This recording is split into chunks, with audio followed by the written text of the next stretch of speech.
What is going on, everybody? Welcome to 49ers First Takes on a early Monday afternoon and early morning to you on the West Coast.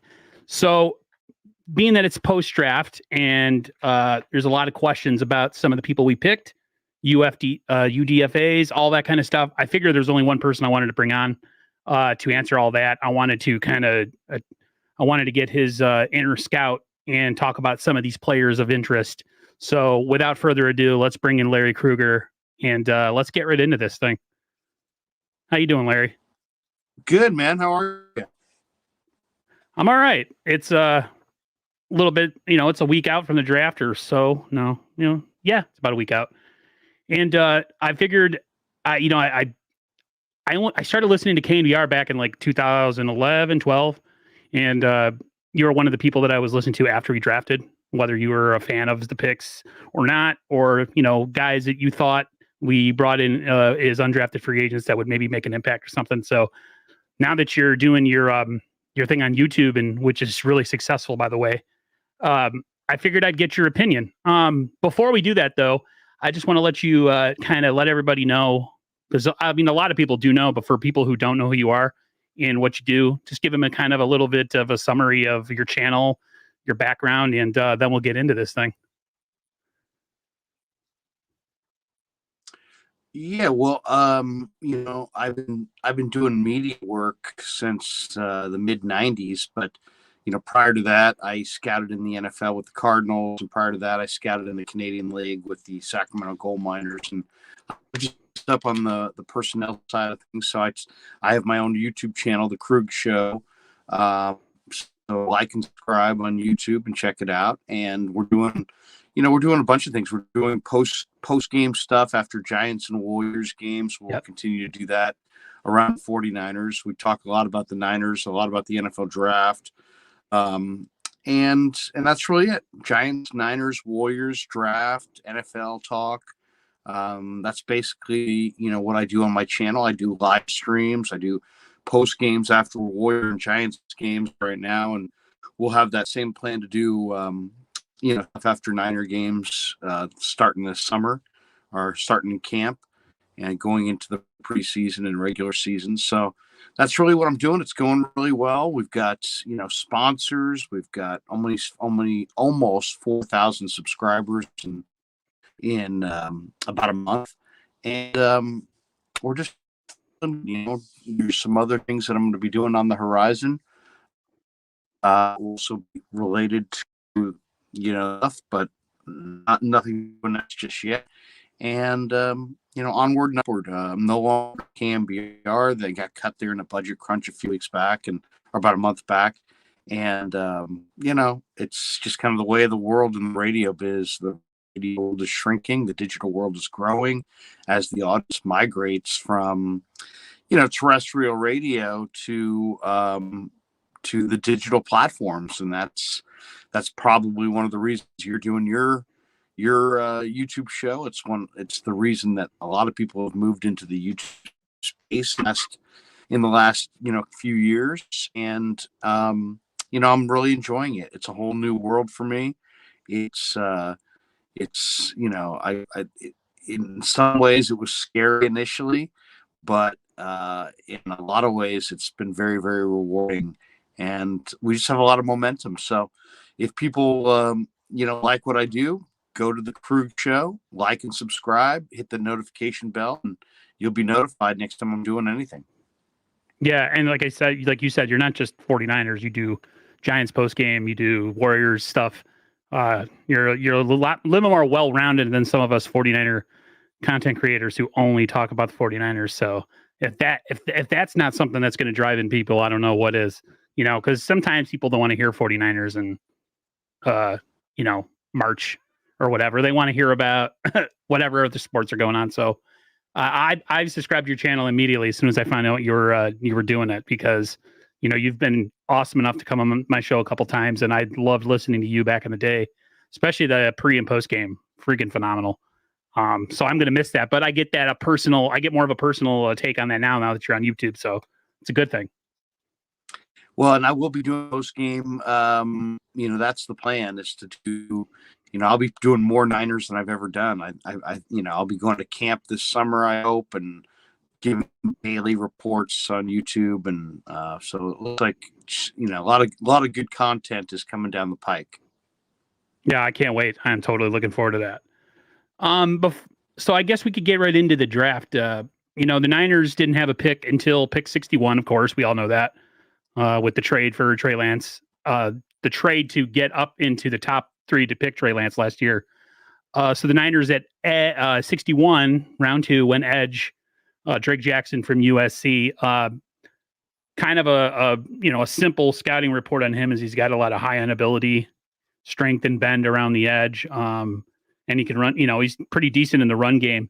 What is your kind of overall feeling on Drake Jackson? And if you had to give like a comp of pro that that's in the NFL, or what kind of impact or what kind of play style do you think he has if you had to kind of pick somebody right now? And just your overall thought on the Drake Jackson pick. Well, I mean, he's an interesting guy from the standpoint of, he's got great first step quickness, and he's an edge rusher. And he's, has that swiftness to close to the quarterback. I would say the comp is the guy that he's replacing, Dee Ford. Both in that 240, 250 range, both have excellent first step quickness. Ford had obviously better technique. Jackson, though, is very similar. He's got a motor that's great. He's got a great first step, and he's actually not very good against the run. But in the wide 9, that's not really the focus. You rush the quarterback, you get up the field, and you play the run on your way to the quarterback. So, yeah, I would say Dee Ford's the good comp, and what they're similar at is they both have that incredible first step that you can't coach, and both have motor reps pretty high. Jackson had a better some numbers, and if you look at some of the analytics on the defensive ends, he had better numbers to Kayvon Thibodeau and to Aiden Hutchinson. So I think it was a pretty solid pick. It's a matter of, can he settle in at a weight? His weight has fluctuated from 245 to 275, and he's everywhere. So for him, I think the challenge will be, it's a real basic system. It's not like there's anything to learn. It's just a matter of, can he settle in at that weight? And then, does he have any moves? I mean, he's got an incredible first step and great end off the edge, a great motor, but how are his moves? He gets stoned at that point, and he has to counter back side. Does he have moves? I think he's very limited in what moves he does have. So there's going to be an adjustment period, but they're going to play him in a rotation, and I think you're going to see him be an effective player in that rotation. He'll play really hard. They'll take him off the field, and they'll play some other guys. I think that Coach Eric is almost assuredly going to use a rotation of 8, 9, 10, maybe even 11 deep linemen. So I like the pick because it cuts right to the core of what the 49ers view as the key to their defense, which is edge rush. I think the guy who benefits the most from this pick is clearly going to be Eric Armstead, because now you've got Bose on one end and you've got Jackson on the other end. And, before we saw Kyler Murray and Russell Wilson slipping out the side door and making big plays because they didn't really have a force at that other end spot. Now, if Jackson can just do what he does, which is just get up the field, it's going to force quarterbacks to climb the pocket, and they're going to climb right into the lap of Eric Armstead. So I expect Armstead's stats to go up dramatically. The thing about him, too, is, a lot of people get so used to with Bosa because he's so refined. He came out of college so refined as a rusher that anybody else who comes out now, especially if anybody who comes to the 49ers, they just Bosa's a breed all by himself, personally, I think. And I think you can agree with that. He was just, it's a pedigree. It's his father, it's his brother. But and the talk they said on Drake Jackson was the fact that he's more of a disruptor than maybe a stat compiler. So that kind of works better with a guy like Nick Bosa, because it just gives offensive lines they can't just zero in on one guy. And I feel like last year at times, even though he had a really, really solid year and had a lot of sacks, it was like Nick Bosa or bust. So, and the fact that they brought in some bodies, some other rotational pieces in the offseason to kind of, like you said, have a nice rotation. I think that's really going to bode well for the 49ers. I feel like the Niners are more of a rush first, then cover second. That's just how they build their defense. A lot of us want a great, cornerback like a Dion or a, Rod Woodson back there. But the fact of the matter is that's just not how they build their defense. So I was pretty pumped by the pick. And I'm looking forward to hopefully having a healthy training camp and off season and having a real deep pass rush going into 2022 for sure.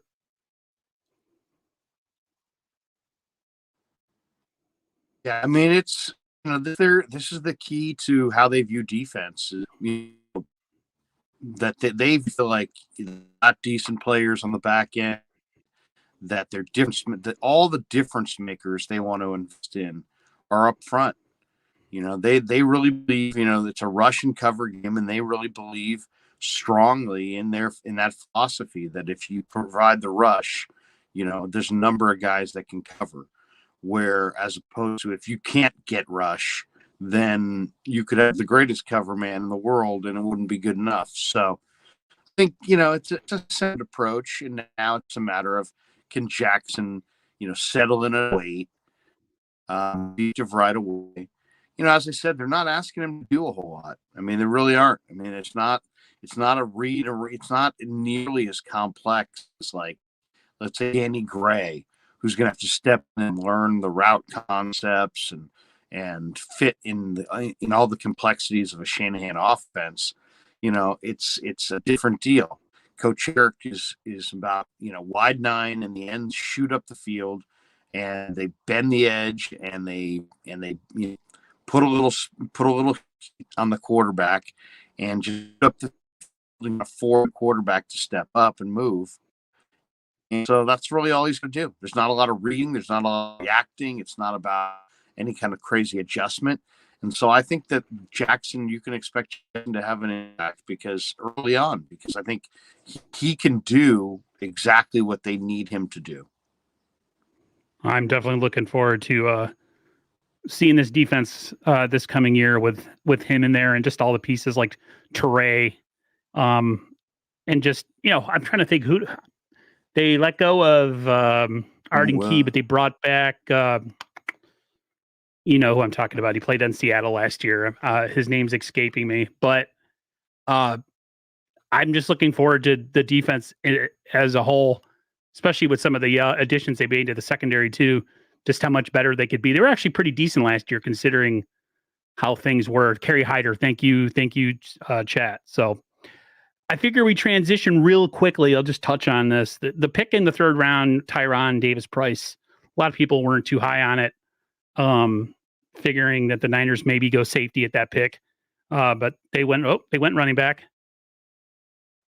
Oh, we're having some technical difficulties today, guys. Bear with me. Bear with me, my friends. How's everybody in the chat doing today, by the way? I know you came here to see Larry, so hopefully you'll stay for a bit. Gotta love technology, kids. Somebody called me, and that derailed my microphone. That's okay. I can hear. I'm back. Sorry about that. I can hear. Oh, okay, good.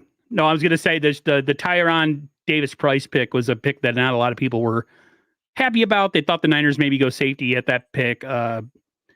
He's a bruiser type of running back. He's a lot of what they thought they were going to get out of Trey Sermon last year, but it didn't really pan out that way. He never really made it on the field. What was your overall opinion of the Tyron Davis Price pick at pick 93? Well, I like it. I mean, I like that pick. I mean, I saw the LSU Florida game. I saw LSU Kentucky this year. This is a guy who is 230 pounds and has a little bit more speed than you would think. 230 pounds. So LSU's top recruits. They got a can full of guys that always step up. And I really like this player. I mean, they need a dynamic player that they can run the ball. They lost their best running back last year, Raheem Mostert. Elijah Mitchell's decent, but he averaged 2.4 yards per carry between the tackles.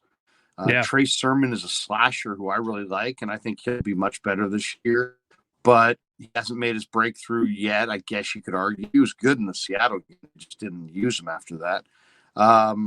So it's I think this is interesting. I think this was a pick that was made largely to try to appease Deebo Samuel. They didn't trade Deebo, but Deebo's hacked off because he doesn't want to be running the ball and not compensated. So now they're going to try to compensate him a little bit more and run him less. And Davis Price is a big part of that. Just want to say hi to the chat real quick. I see all you guys today. I'm just trying to, Larry has a heart out, so I'm trying to be respectful to that. So I'm not super active in the chat. I see everybody. I appreciate y'all coming in here. But we're just trying to keep things moving. We go to round 4 and the Niners go offensive tackle. Spencer Burford. I thought it was Buford, but it's Burford. I think he was a great pickup for the fact that a lot of people are saying he can play pretty much everything but center. That he's highly versatile. 6'4", 304 pounds. He's kind of light. Really long arms though, at 35 inches, which is great for a guy. To me, of an offensive tackle, if you're going to be an offensive tackle in the NFL, you got to have long arms. So, I mean, that's a plus. But where do you see Spencer Burford? Do you see him? You think the Niners work him in at guard? Do you think he's a swing tackle? What's your kind of observation on that pick?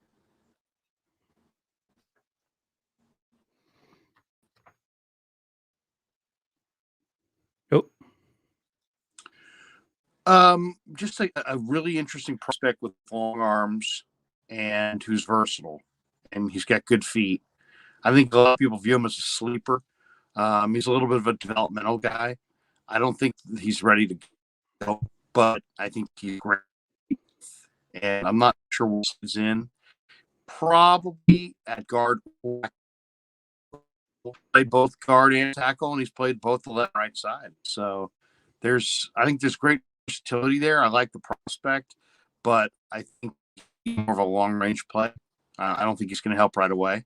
But I do love the long arms, and I think he's a sleeper candidate to be a really, really good offensive for a number of years. So I really added 5 bodies to their offensive line. You consider the 2 guys they drafted and the 3 undrafted guys, and all 5 of them can play. I'm really excited about West, the ASU center.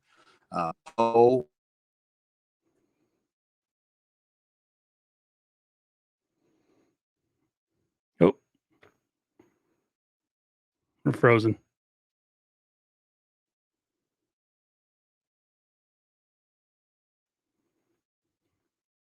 You hear me? Yeah, I can hear you.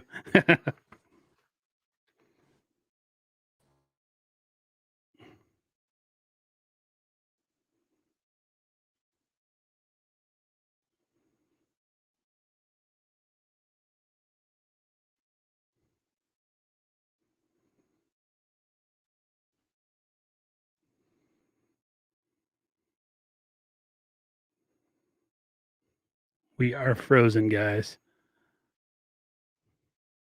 Apologize for the technical difficulties, folks. Appreciate you coming in here and riding with me while this is happening.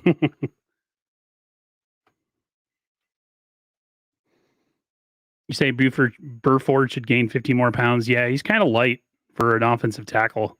305 pounds is He's almost McGlinchey skinny, if you ask me.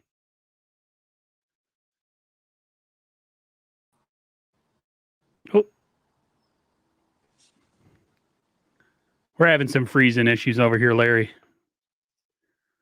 Just everyone calls me, knocks the microphone off, and I have to leave a meeting. So that's what probably should have put it on airplane mode. Do you Can you hear me? Yeah, I can hear you. I mean, I know the chat's in here, but if we can always pick this up at another time if you can hear me.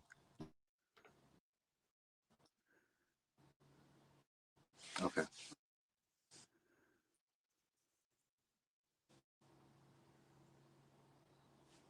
Yep.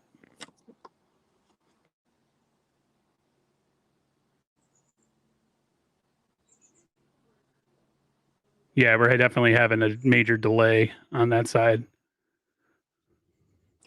Let me see if I move closer.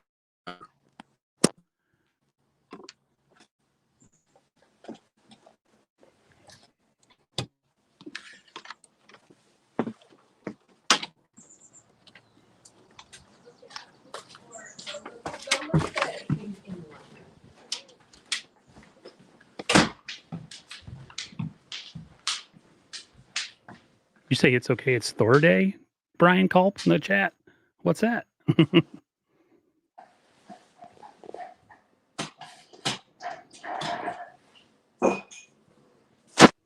Oh, wow. Huge difference.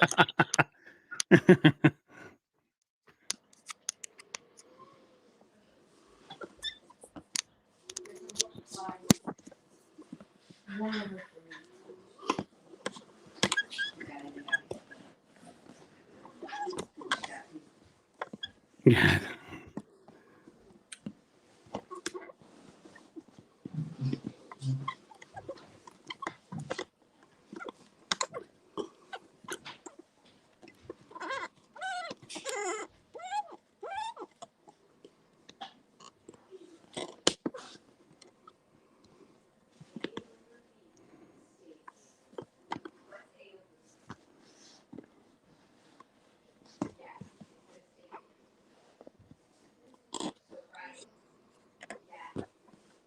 Can you hear me now, Larry?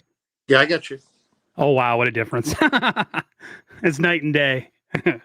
We were having like sound and freeze out and stuff. So awesome. I'll say that after about the fourth round, I'm not, some of these prospects are guys that I don't really know a lot about, but the Sam Womack pick out of Toledo, taller, skinnier, quicker cover man, who a lot of people say could be, I want to say a direct replacement to K1, but that's where his comp is. What's your take on Sam Womack? Well, he's only 5'9". He's 5'9". Oh, I must be thinking of the other corner. Castro Fields. I'm sorry. Yeah. I meant Sam. Womack's 5'9", and I like him a lot. I mean, he's a former walk-on who became a 3-year starter and an all-conference player, and he's a good player. He's a good player, and the road scout who liked him, pounded the table for him and really badly wanted him. And I like those traits. I mean, I heard the interview that he did. He's very cocky. He's very confident. That's what I want to hear out of my cover corner. They asked him, how would you describe your game? And he's like, I'm a man-to-man press shutdown corner. So he's very confident. I think he's got a chance to play right away. And, I like the traits. I mean, the MAC is a really underrated conference to begin with. And you don't go from walk-on to leading the nation in passes defensed unless you've made some huge strides and put in a lot of work. So, yeah, I like the Womack pick quite a bit. I mean, yeah, he flew beneath the radar, and a lot of people had him as an undrafted free agent. But really, there's not a big difference between the 5th round, the 6th round, the 7th round, and undrafted free agents as far as grades. And it's just beauty's in the eye of the beholder. And I think this is a guy who, I think that was a really underrated pick. I mean, he's got movement skills. He's probably going to play the slot. He's a slot defender with a lot of confidence and a lot of speed. He ran 4.39. Yeah, I think that's going to be a really solid pick. Yeah, I'm definitely. You look at the secondary. Looks like there's going to be a lot of competition depth this year, which is, the fact that we had to rely on guys like Trey Kirkpatrick and Josh Norman last year. That was a nightmare to watch and having to experience personally as a fan because Josh Norman is past his prime and Drake Kirkpatrick. There's a reason he's a free agent. The journeyman backup corner. It was I feel like the Niners went into this draft and they addressed things that they felt. I mean, because you look at the running back position for an example, and everybody always says, "Oh, we have all these running backs. We have so much depth." You get into the season, last year, and we were down to one guy, two guys. So I'm always big on padding depth with even more experience and more talent. Same thing with the secondary. Recently, they re-signed Jason Verrett to a one-year deal. What's your take on that? Jason Verrett, you think has a chance to be a starter if he stays healthy? Because Lynch kind of made a comment about when he's healthy, he's a high-level starter. You think the Niners are going to kind of just let him, play his way onto the, and maybe into the starting lineup, or do you think it's better that they use him maybe more rotational slot or some other way? Well, he's a good player. I mean, it's just a matter of health. He's always gets hurt, and so it doesn't seem like he can avoid getting hurt. But he's a really good player. So I mean, he's a starting corner. I think that's what Lynch said. He said we view him as a starting corner, as a number one kind of guy. He's got great feet, Pro Bowl instincts and movement ability. It's just a matter of can he stay healthy.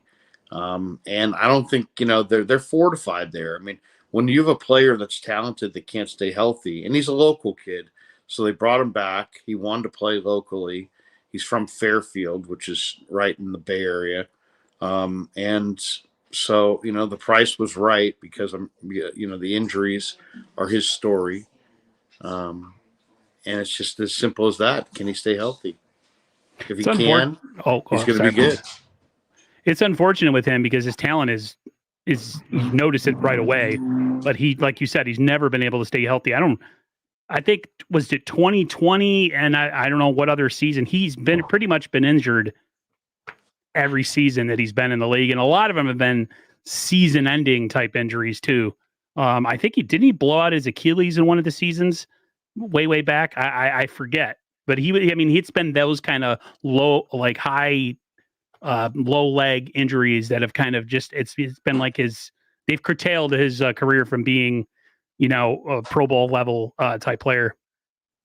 Yeah, I mean he's had serious injuries for sure, but it's like at this point, since the injuries kind of negate what he was potentially going to make. I mean, if he played at a real high level, they probably wouldn't be able to afford him, right? Because he's had the injuries. They can.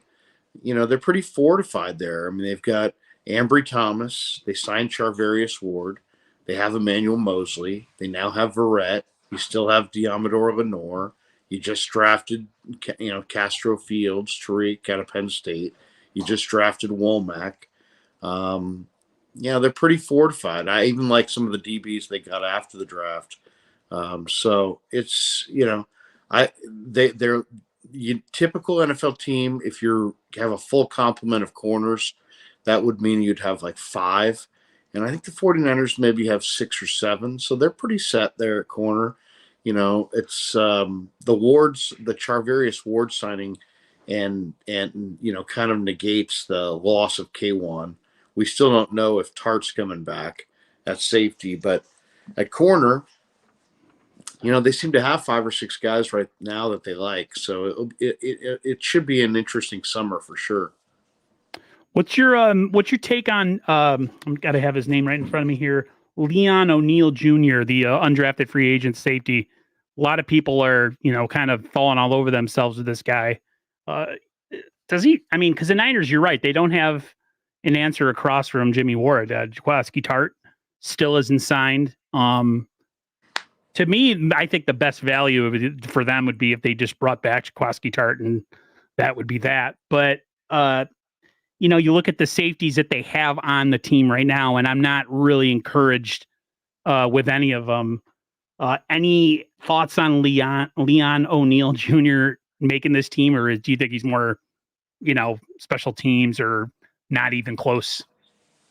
Well, it's interesting. I mean, safety is an interesting spot because it's an instinctive spot, and your workout numbers don't tell the whole story because, you could have a guy who works out great, but if he takes false steps because he misdiagnosis plays, then his speed, just takes him further out of the play. Right. So it's really instincts, then speed and measurables. I like O'Neal. O'Neal, I'm an A&M fan, so I watch A&M every week.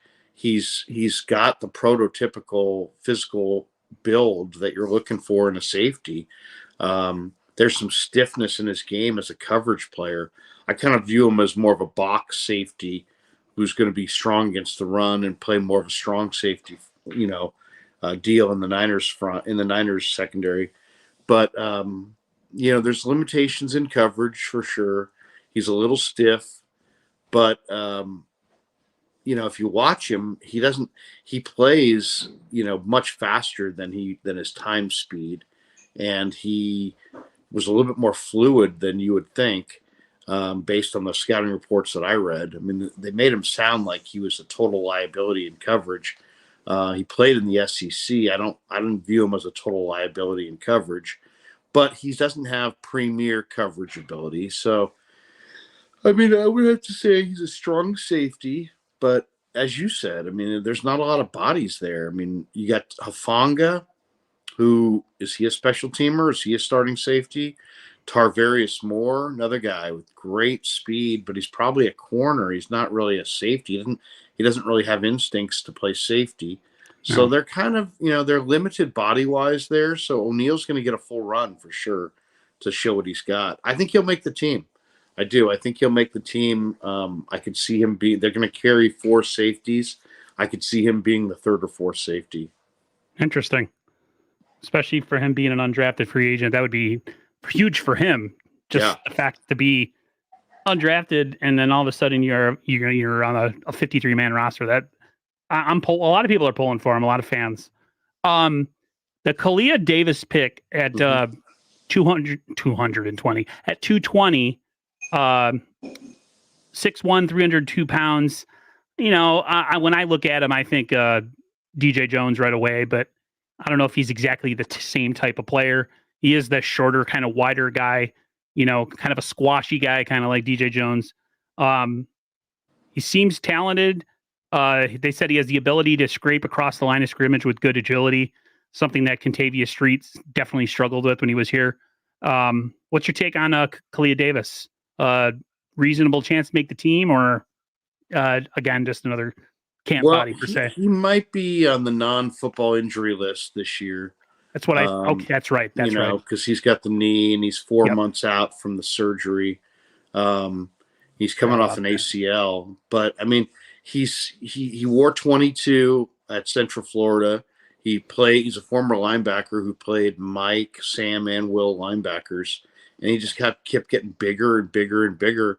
Then they moved him to defensive end, and then 4 games into his season, they moved him to defensive tackle. He's built like DJ Jones, but the game is quite a bit different.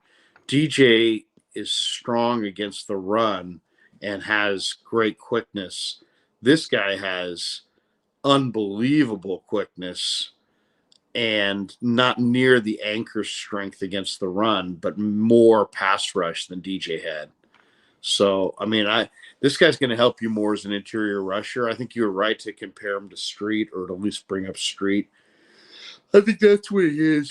He's a speed rusher inside, and I think what you'll see is when he does get the knee right, I could see him playing inside with Armstead and coming in for Kinlaw on 3rd downs and passing situations, obvious passing situations, and giving them some real pass rush, explosive pass rush from the defensive tackle spot.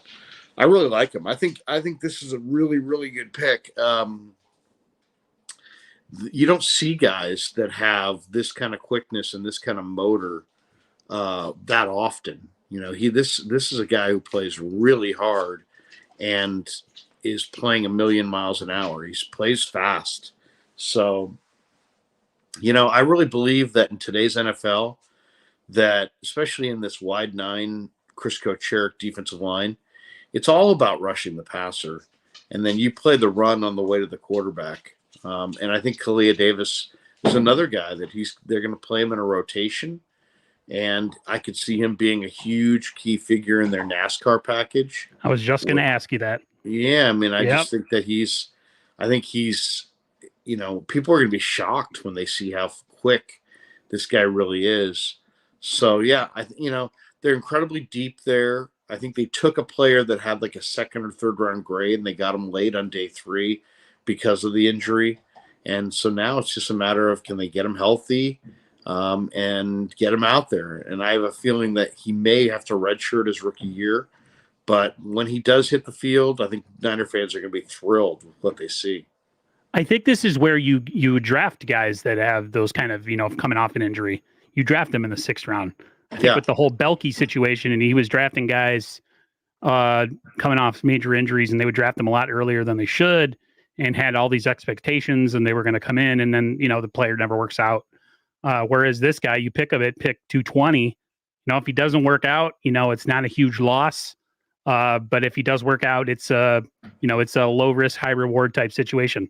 You don't pick guys with knee injuries or recovering from knee injuries that early in the draft. So I'm totally fine with it. To be honest with you, one of the guys in the chat says he reminds him of Kevin Givens as kind of a comp pick.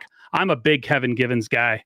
Never was I was never big on Contavious Street. So, hopefully he finds, I don't know where exactly he went, but I'm glad, just wasn't my cup of tea. I love DJ Jones, but he just priced himself out with a really, playing really well last year. But I won't touch too much on Tariq Castro Fields. I wanted to get your thoughts on the Brock Purdy pick at the last Mr. Irrelevant 262. Yeah.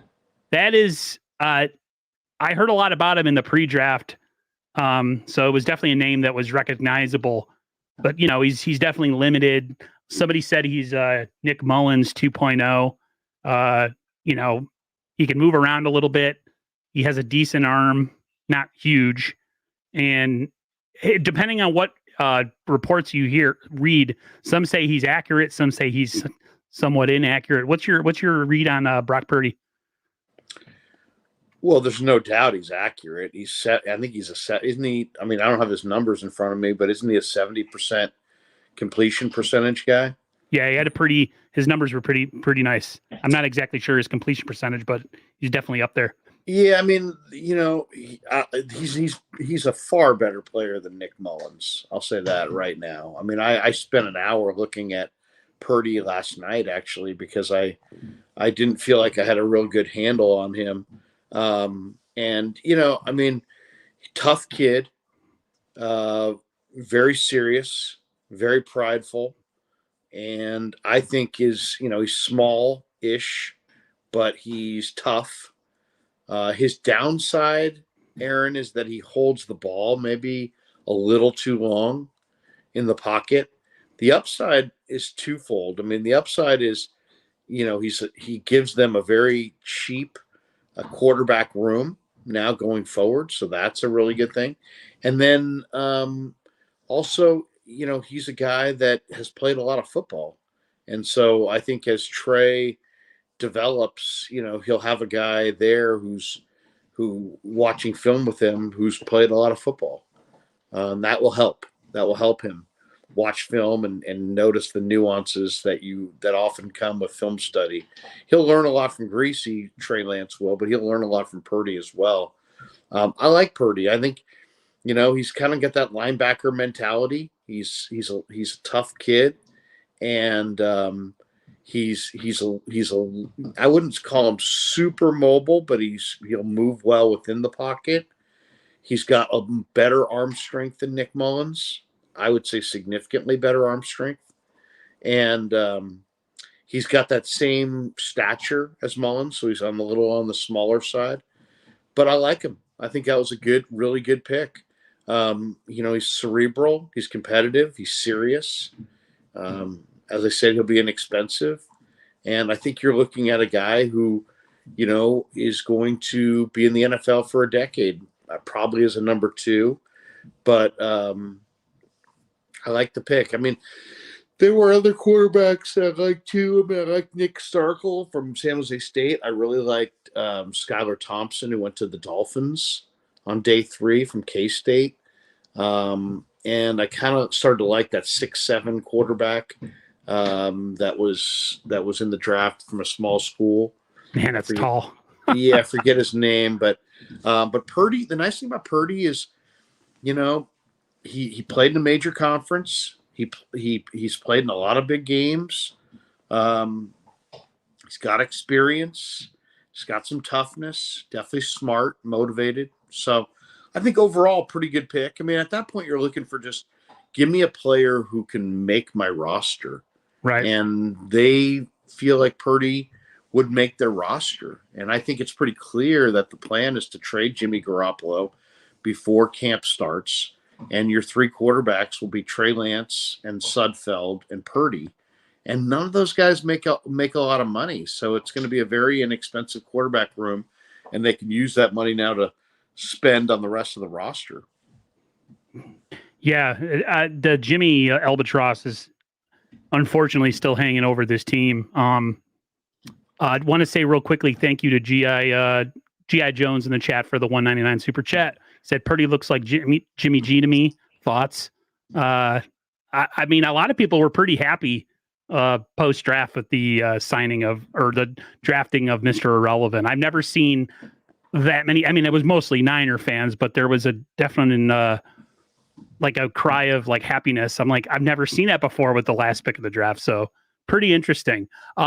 Green says that he averaged 67% in 4 years, which is damn good. 67%. I mean, Joe Montana was 70% in all the Super Bowls that he played in combined. So 67% completion percentage is pretty freaking. What did he have this year, though? What did he have this year? He was closer to 70. Wow. And so I always look for the improvement there, especially with completion percentage. I want that completion percentage going up. Right. I want him completing a higher percentage after he knows the offense and after he's been in it a few years than, let's say, year 1. And I think that's probably right. 71% this year. Okay, yeah. This Greeny guy's on it. Thank you very much. Thanks, Greeny. Thank you very much. You're making me look bad. Quick, I'll get your quick thoughts as we wrap. We come to about 45 minutes in. All right, got about 10 minutes left. The Deebo Samuel situation. Every time Deebo, has a ball movement or does something, somebody's posting something about it online. The most recent one, of course, was he followed the 49ers on Instagram again. Unbelievable. What's your take on this whole situation? And are you more encouraged post-draft that they're going to get a deal done with him? Yeah, I am. I mean, I think that, it's the old compromise, right? I mean, there's going to be a compromise here. And I think Ty Davis Price is a big part of that compromise. The Niners are going to use Deebo less as a running back. They're going to continue to use him as a running back at times, but less. And that will make him happy. And then they're going to give him more guaranteed money than they initially offered. Parag's a really good negotiator, and he starts low because he knows that's a good tactic. And he started low with Deebo. And I think those low numbers, probably made Deebo request the trade. But at the end of the day, I don't think Deebo's really unhappy with the Niners or playing in California or playing for Shanahan or anything like that. It's just a matter of he wants to be paid. A lot of the people are in his ear, I would imagine, telling him, hey, man, your career is only so long. Right. And they're going to use you as a running back, and that's going to shorten your career. You got to get broken off. So I think ultimately, Aaron, it's going to come down to Deebo's going to get right around $50 million guaranteed, give or take a little bit. And they're going to use him as a running back, but they're going to use him less as a running back. And, I think that there's always a chance that it could blow up even more and he could want out. Um, the Niners feel like they fortified themselves as far as having a dynamic weapon both at running back and wide receiver with Danny Gray and Ty Davis Price. So I think that they feel like they've gotten some dynamic players at those two spots. If Deebo maintains he wants to be traded and continues to maintain he wants to be traded, I just don't see that happening. I don't think they really want to cross that bridge. I don't think they want to set the precedent that, hey, you can just bitch and moan your way out of here. Right. So that's a big thing for football teams. They don't want to set that precedent because then it becomes this mass exodus. And it's like, hey, well, you traded Deebo. Why won't you trade me? So it's a bad message to send. But at the same time, he's a unique weapon and he has to be fairly compensated. So I would say he's going to wind up getting $50 million plus guaranteed, and that he'll run less but still be used as a running back from time to time. And the whole thing will turn into a gigantic compromise, and he'll be back with the 49ers this summer. Definitely looking forward to that because I think I repeat your line of thinking. Hold on. I just want to, G.I. Jones, I did actually see your super chat. Thank you very much. I mentioned it about 3 minutes ago. But I've been repeating on my streams, you're saying, if you don't get better by getting rid of your good players, you just don't. All this talk of is like, yeah, we can get this pick and we could trade and we can accumulate this first round pick. And it's like, that doesn't guarantee you're going to get a player of any value, even close to Deebo. I feel like if you do what you have to do in order to keep as much of your talent as possible, I know sometimes it's impossible because we have the salary cap. The Rams always seem to have no problem doing it, but I feel like you don't get better getting rid of guys like him. And I think Deebo is a quarterback's best friend because he could take a 5-yard slant and turn into an 80-yard touchdown. So personally, I'm glad that hopefully, I don't know what to take of all these stupid things on Instagram and Twitter, but if that means something, I hope it means something positive and that we see him, sign a deal before training camp. Because if I was him, I wouldn't touch the field until I make my money. Perfectly honest. Yeah, he's not going to be on the field until he gets extended. Same with Bosa. But I'll say this to all the people, and I would never, I'm a person who doesn't fear, turning the page on an individual. And if I can get 3 good draft picks for a player, I would probably take the picks and have confidence. But if you want to do a useful exercise, just go, type into Google 49ers draft history and look at the donkeys they've invested in at wide receiver in this century.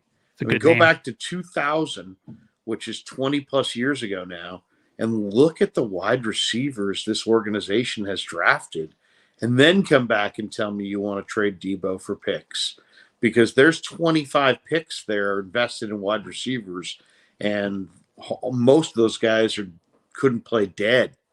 From A.J. Jenkins to Quentin Patton to DeAndre Smelter to Derek Hamilton to Arnez Battle to, you could go right on down the list. Who's the guy that we drafted after we got rid of T.O.? I forget his name. Number 81. You could John ask me Baldwin. They traded A.J. Jenkins for Baldwin. They've had so many bad receivers. They've shown Bruce Ellington was a 4th round pick. They've picked so many guys. Dante Pettis with his blue hair. They just never was a fan of that guy. Jalen Hurd. You pick a round of the draft.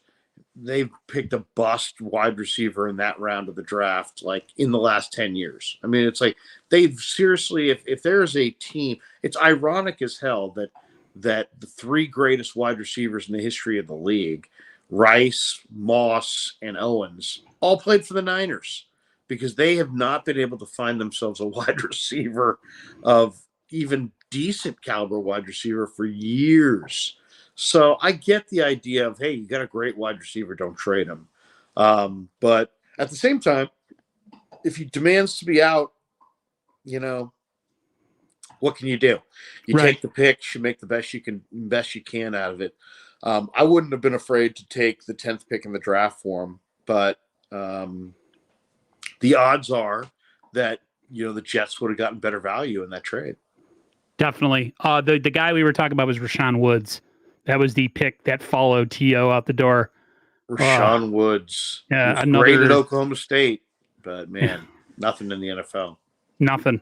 Real quick, and then I'll let you go. Your take on Donovan West and offensive line and Jason Poe. Either of them make the roster. A lot of people say Poe is could be a starting center in the league for 10 years, but he's just really undersized. What's your take on those two guys? Well, I spent a lot of time watching Poe. I haven't watched West. I will say this: I bought a draft guide, and they had West mocked to the Niners at 61. Wow! And he went undrafted. Now they paid him about $75,000 guaranteed, I believe. So they obviously really see the value in him. Just on that alone, you think he would have a great chance. Teams don't give guaranteed money to undrafted players unless they got a hell of a shot to make the roster. So this is a 300-pound bulldozing running, a great run blocking center who's 300 pounds. So I'm really eager to see West. And then you named Poe. Jason Poe played at Mercer, and I spent a half hour watching his film last night, and he's just strong. I mean, just really, really strong. I mean, he'll wall off, he'll seal. I'm not sure which scheme he's going to be best fit for. I'm not even sure what position he really plays. It's like He's athletic, so he can pick people off as a guard in space. But then maybe he's got dimensions that are more in line with playing the center position. He might be a lead blocking fullback who's just a hammer. The thing about the Niners is they've been really, during the Shanahan era, they've been really inconsistent in short yardage and on the goal line. And I would love to see them come up with a secret weapon a la the Baltimore Ravens with all their extra, their 300-pound tight ends that they put on the field and then just run the ball with Lamar. I'd like to see them, put together a package on the goal line for Trey where they utilize his running ability and his movement ability potentially and stress out defenses and maybe use a guy like Poe as a fullback in that situation. And now you've got a 300-pound fullback because as far as strength, Poe's got it. As far as short area quickness, he's got that as well. And if you watch him, you're like, wow, this guy is really impressive. He moves people off the ball. He's 5'11". He's small. But this guy is powerful at 300 pounds. So I don't know exactly what position he's going to play, but I'm intrigued. I'm really intrigued. And the other guy, Zakel from Fordham, is another guy who I think can maybe play center or guard. And he's a tough, smart brawler with really good feet. So ultimately, I think in this draft, they helped their edge rush with Jerick Jackson. They created a lot of competition in the offensive backfield with Price. There's no question the running back from LSU is going to help. The Danny Gray creates a ton of space for their offense with his ability to run off the coverage. And then getting 5 offensive linemen that either in the draft or after the draft that all can plug in as quality depth. I think they're really fortified there. I think the Womack pick and also, some of the corners they added Taylor Hawkins from San Diego State after the draft, who played corner but can play safety. And then the guy that we haven't talked about, Aaron, who I think was a steal for the 49ers, was Tay Martin, the receiver for Oak State, who started at Wazoo. He transferred to Oak State because he felt like the Pac-12 was going to cancel their season. So he went to Oak State, and then he kicks ass at Oak State. And if you watch this kid at the end of the year, they call him Big Play Tay. He lit it up in the Big 12 title game. Then he gets into the bowl game with Notre Dame, and I don't know how much you watched the bowl game, but Oak State Notre Dame this year in the bowl season was one of the better bowl games. And, man, that one is worth – if you can get the film on that, it's worth watching. Tay Martin is 6'3", about 190 pounds. He caught he caught like 5 or 6 balls. 3 of them were touchdowns. He had over 109 yards. He was single-handedly the best player on the field, and the reason Oak State won that game. He's got ball skills, and you're going to need receivers with ball skills to catch the rockets coming from Trey Lance down the field. And I just think big play Tay, who ran 4.55, 4.59. He didn't run a great 40 time, but if you watch him, he's functionally fast. He didn't lift at all because I think he is weak, but you don't see that weakness on the field. I mean, he wins jump balls. He catches balls in a crowd. He'll take hits and hold on. So I really like Tay Martin, the receiver out of Oak State. I think he's going to make the team. Man, you are truly one of a kind, Larry. I appreciate you making time. I know you got to go, but I just wanted to say thank you very much for making time to come on here. I'm glad we got through our technical difficulties, and hopefully down the line I can have you on again at some point when it's a little bit easier for you.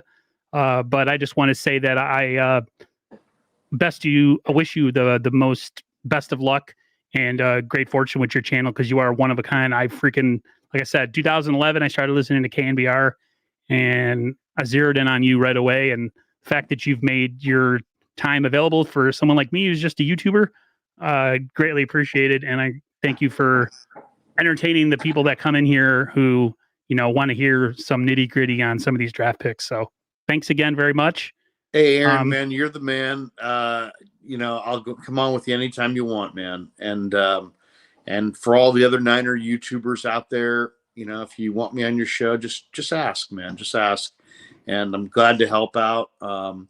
This is what we do, man. This is, your whole thing's on the Niners. A big part of what I'm doing on my channel is surrounding the 49ers. There's a great appetite for it.